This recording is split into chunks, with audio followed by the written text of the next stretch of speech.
ಕ್ರೈಸ್ತ, ಜೈನ, ಪಾರ್ಸಿ, ಸಿಖ್ ಈ ರೀತಿ 7 ಧರ್ಮಗಳನ್ನು ಅವರು ಗುರುತ ಮಾಡಿದ್ದಾರೆ.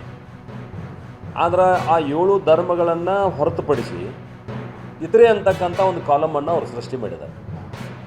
ಅದಲ್ಲದೆ ಹೊಸ 4 ಕಾಲಮ್ಗಳನ್ನು ಸೃಷ್ಟಿ ಮಾಡಿ ಒಟ್ಟು 11 ಕಾಲಮ್ಗಳಲ್ಲಿ, ಧರ್ಮದ ಕಾಲಮ್ಗಳಲ್ಲಿ 11 ಕಾಲಮ್ಗಳನ್ನು ಅವರು ಇಟ್ಟಿರುವಂಥದ್ದು ಜನರನ್ನು ದಿಶಾಬಲ್ ಮಾಡ್ತಕ್ಕಂಥ ಒಂದು ವ್ಯವಸ್ಥೆಯನ್ನು ಅವ್ರು ಮಾಡಿದ್ದಾರೆ. ನಾನು ತಮಗೆ ಹೇಳಲಿಕ್ಕೆ ಬಯಸ್ತೇನೆ, ಈ ರಾಜ್ಯದ ಮುಖ್ಯಮಂತ್ರಿ ಸನ್ಮಾನ್ಯ ಸಿದ್ದರಾಮಯ್ಯನವರು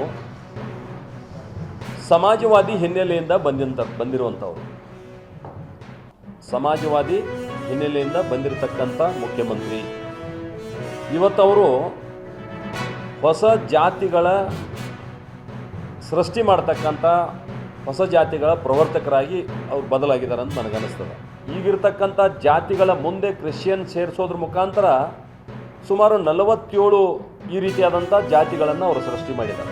ಈ ಹಿಂದೆ ಇರತಕ್ಕಂಥ ಜಾತಿಗಳ ಸಂಖ್ಯೆ ಒಟ್ಟು ಕರ್ನಾಟಕದಲ್ಲಿ 1350 ಜಾತಿ ಮತ್ತು ಉಪಜಾತಿಗಳಿದ್ದು, ಈಗ ಅವರು 1561 ಜಾತಿ ಉಪಜಾತಿಗಳನ್ನು ತೋರಿಸುವ ಮೂಲಕ ಸುಮಾರು 210 ಹೊಸ ಜಾತಿಗಳನ್ನು ಇವತ್ತು ಅವರು ಸೃಷ್ಟಿ ಮಾಡಿದ್ದಾರೆ. ಅವರು ಇಡೀ ಲಿಸ್ಟ್ ನೋಡಿ. और इसलिए डीक्रिमिनलाइजेशन को कम करने के बाद हमको नई मशीनें, नई टेक्नोलॉजी और नई टेक्नोलॉजी के साथ वो औद्योगिक उत्पादन कैसे कम से कम एमिशन करता हुआ निकले, उस कैपेसिटी की ओर हमको ध्यान देना होगा.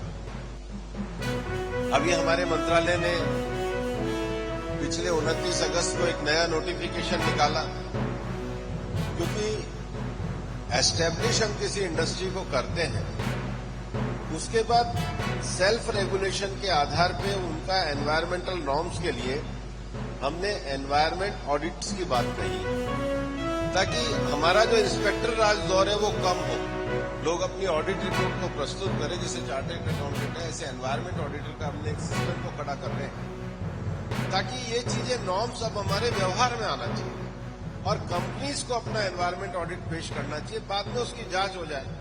तो स्टैंडर्डाइज्ड लैब पूरे देश में एस्टैब्लिश हो और एनवायरमेंट ऑडिटर का नॉर्म्स आगे जाए, उसमें भी सीपीसीबी की एक महत्वपूर्ण भूमिका रहने